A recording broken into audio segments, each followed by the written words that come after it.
find that same strength.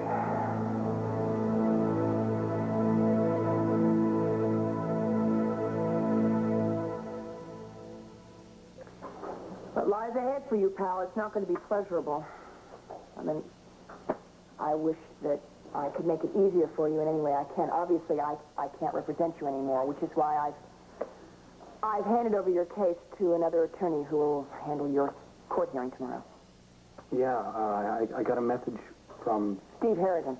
Oh, he's very good. And he's a nice guy, too. I would never recommend him unless he was completely trustworthy. Thanks for doing that. You didn't have to. I wanted to. This is far from over, as you know, Powell. I'll handle what I have to. You'd have to change your plea to guilty. Kind of figured. But on the upside, the judge may give you a lighter sentence because you freely confessed. Unlike Todd, who had to be trapped into a confession. He's lying. Powell is lying. Why would he do that? Henry, I'm trying to figure all this out exactly. So, can you help me? Well, it's all quite simple, unfortunately. Miss Saybrook has accused the three boys, and she also has a recording of Todd admitting responsibility. Yeah, but that's illegal, right? I mean, she can't use well, that. we could contest it, yes, but I'm afraid it would be admissible. She really did a number on you. And add that to Mr. Lord's confession, well, there's no court in the world that we could refute it. Well, so, you're saying... I'm saying that I advise you to change your plea as quickly as possible. To guilty? Absolutely. It's your only hope. Henry, could I have a moment alone with myself? Oh, certainly. I'll wait outside for you.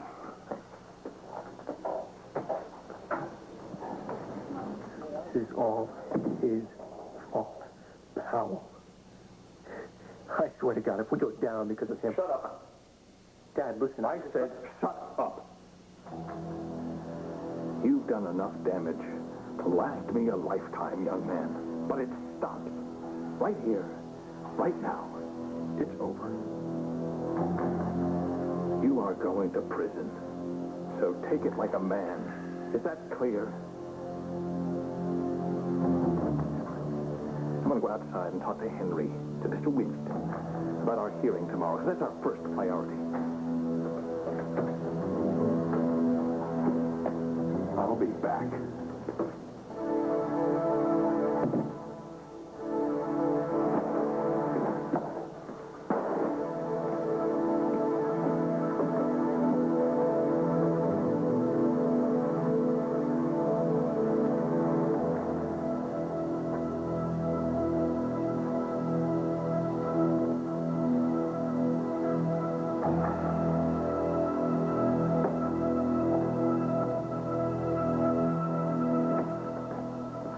Hi, Todd. Just spoke to your dad. He said I should explain these things to you now. He'll talk to you later. What things? Well, there's good news. You can go home today. Yeah?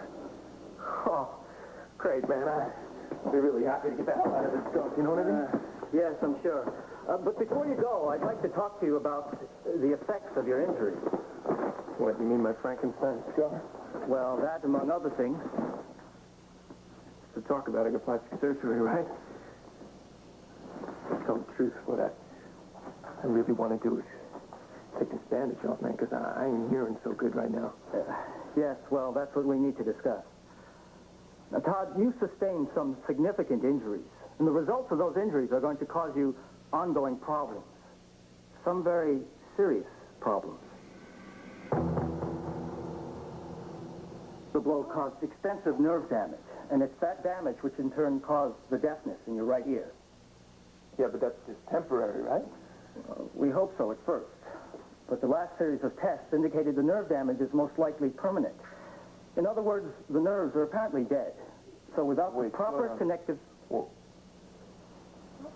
I'm going to be deaf in one ear forever? Well, now, don't be too discouraged. There's always the possibility that an eventual regeneration can... all right, that's enough. Look, I don't want to talk about this anymore, all right? I don't want to... I know I've given you a lot to think about.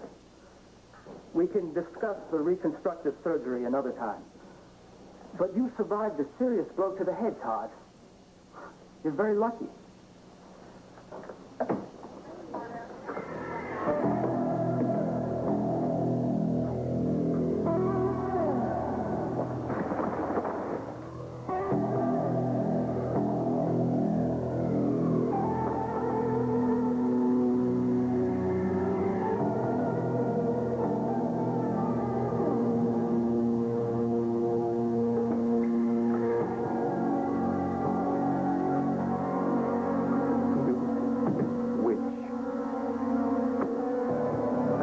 You're happy.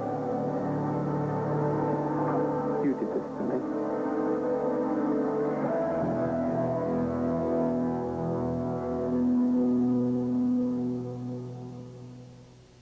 Came to see what you did to me? I didn't do this to you, Todd. None of it. I'm not responsible for your physical injuries. I'm sorry about them. But I didn't put you in the line of fire. You did that to yourself. What do you want? I wanted to give this to you. What is it? It's your retainer. The retainer you paid me to be your defense attorney.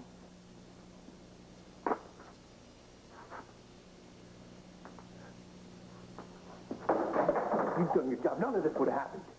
You just shut up and defended us like you were supposed to do instead of causing a mistrial. And you knew we were going to be acquitted, man. We could have walked out of there winners, Nora. Yeah, well, at least this way justice wins. You're going to prison, Todd, for a very long, long time. And I'm glad. But you made him do it, right? You made Powell confess, didn't you?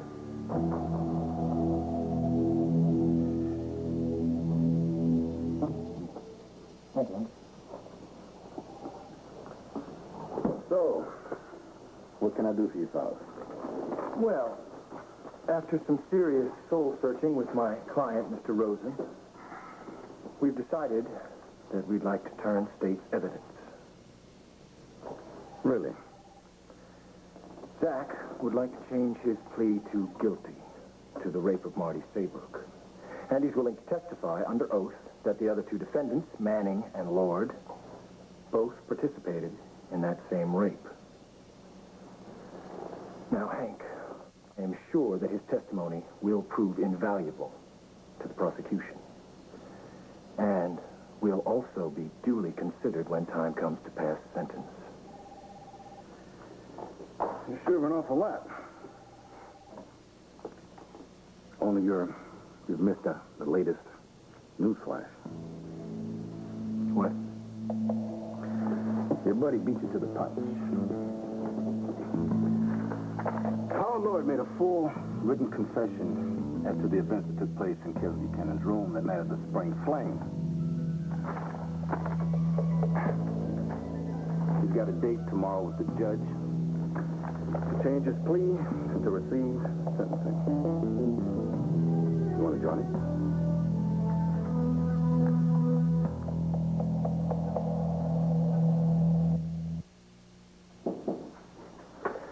Yeah, come in.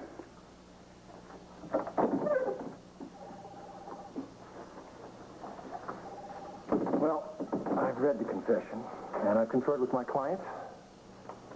And under the circumstances, I've advised Zach to plead guilty, along with Powell Lord and I presume Todd Manning at tomorrow's hearing. Good advice. That's what he pays me for, Hank. Well, you haven't said a word, Zach. Anything you want to tell me? No. So this is all acceptable to you? Acceptable? I go along with it, if that's what you mean. Well, if it's any consolation, I have to say you made the right decision. No, it's no consolation at all.